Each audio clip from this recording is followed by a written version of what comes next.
Salam əziz abituriyyentlər. Bu gün insan asqaridinin həyat dövriyyəsinə baxacağıq. İnsan asqaridin deməli yetkin fərdi nazik bağırsaqda yaşayır və nazik bağırsaqda yumurta qoyur. Yumurta daha sonra nəcis vasitəsilə torpağa düşür və bizdən soruşsalar ki, asqaridin yumurtasının ontogenizi harda başlayır? Sahibin bədənində başlayır.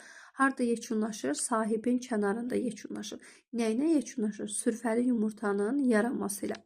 Bəs yumurta hansı sistemlərdə olur? Bir sistemdə olur, o da həzm sistemində olur. Bəs neçə boşluqda olur? Biz bildik ki, bağırsaqda yarandığına görə yumurta nazik bağırsaq, yetkin fərd nazik bağırsaqda yaşayır. Burada yumurta qoyur.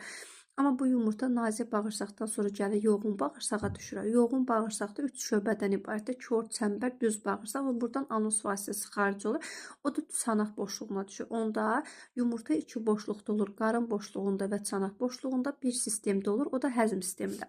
Deməli, sürfəli yumurta yaranır və bunun yəni inkişafı üçünsə aerob mühit lazımdır. Oksigenli mühit, rütubət lazımdır.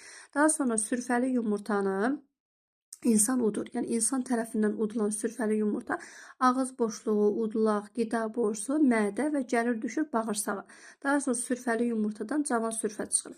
Onda bizdən soruşsalar ki, sürfəli yumurtanın ontogenizi harda başladı? Sahibin bədənindən kənarda başladı.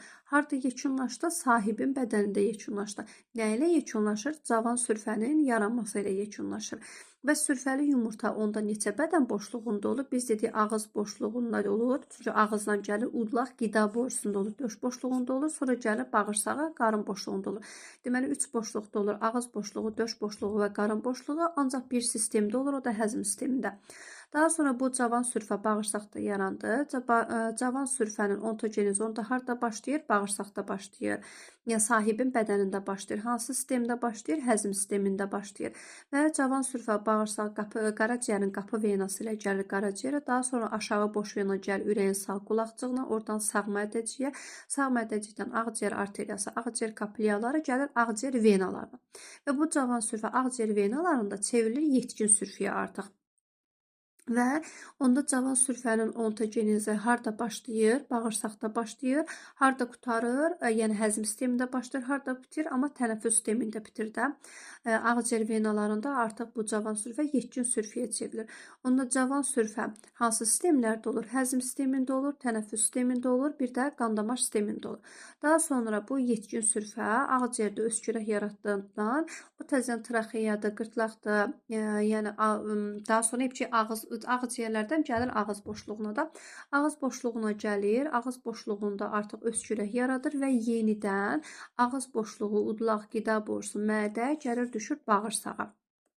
Onda bu yetkin sürfə hansı boşluqda olur? Yəni ağız boşluğunda olur, döş boşluğunda olur və qarın boşluğunda olur. Və bu yetkin sürfə daha sonra çevrilir yetkin fərdə, yetkin fərddə burada yumurta qoyur. Və bizdən soruşsa ki, insan asqarida ontogenezin hansı mərhələlərində və yaxud da neçə mərhələdə, yəni belə deyək, diafraqma dəliyindən keçir, 3 inkişaf mərhələsindən keçir. Biri sürfəli yumurtadır, biri cavan sürfədir, biri də yetkin sürfədir. Necə oldu bu? Sürfəli yumurtanı biz axı utduq. Ağız boşluğu, udulaq, qida borusu. Qida borusundan keçəndə bir dəfə bu gəldi keçdi mi diafraqma dəliyi ilə. Daha sonra cavan sürfədəki qaraciyərin bu qapı venasından, yəni qaraciyər venasından keçəndən sonra aşağı boş venadan gəlir ürəyin sağ qulaqcığına. Bu aşağı boş venadan keçəndə bir dəfə keçdi diafraqma dəliyi ilə. Bir də ki biz ağciyər venalarında yetkin sürfə yarandı. O yenidən ağız boşluğuna gəlir. Ağız boşluğuna gələndən sonra yenidən ağız boşluğu, udulaq, qida borusundan keçir. Axı qida borusundan da keçəndə bir dəfə onda diafraqma dəliyindən keçmiş olur. Deməli 3 dəfə diafraqma dəliyindən keçmiş olur.